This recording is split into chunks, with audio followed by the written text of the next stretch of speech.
Hello friends प्रसाद academy रे आपनको स्वागत जनाऊँगी।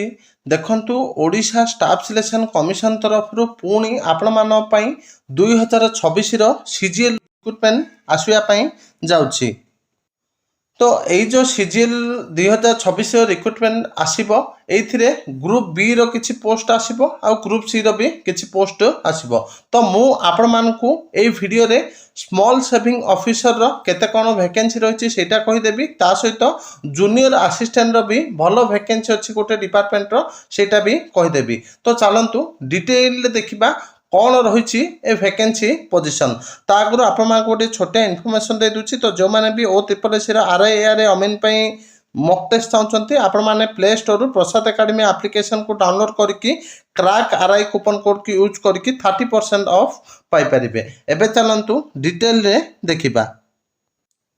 तो आपण मैंने स्क्रीन में देखिपे यहाँ हूँ गोटे ऑफिशियल लेटर जोटा कि government of Odisha department of social security and empowerment of persons with disability official letter number हूँ 4742 डेट हूँ 4/5/2026। तो लेटर टी आम क्या पाखु जाइए देखो। फ्रम है Sonia Behera OS additional secretary to government, 2 है additional chief secretary to government revenue and disaster management department. तो सब्जेक्ट है filling of 83 junior assistants in the RDCs and Board of Revenue as approved by the empowered committee। तो 83 T junior assistant पदवी आसिया पे जाउची। तो एई CGL जो 2026 recruitment आसीबो सेथिरे आसीबो।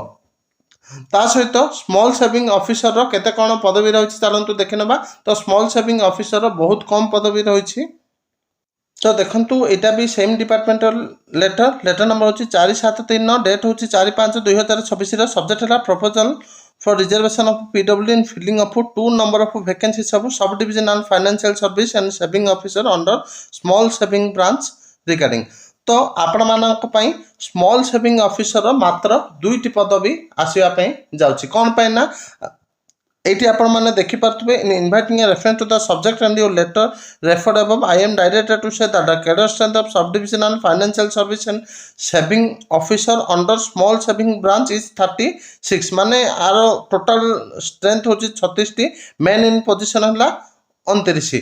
माने total एबे काम करछंती 29 जन। Requisition of 5 post has already been send to OSSC। माने आगरु 5टा पई रिक्वेशन पड़े एबे फ्रेश वैकेंसी रही 2टी। तो मात्र 2टी वैकेंसी आसवाई जाऊँगी। तो आगुरी मु सीजीएल कौन कौन वैकेंसी आसो बहुत गुड़िए वैकेंसी कहलिनी। एबे आपण माने एई 2टी पुणी एड करके लिखिकी रखुद। तो टोटाल आपण माने कैलकुलेट करके लास्ट जानी पारिबे कि एतिकी वैकेंसी सीजीएल रो आसीबो। Thank you.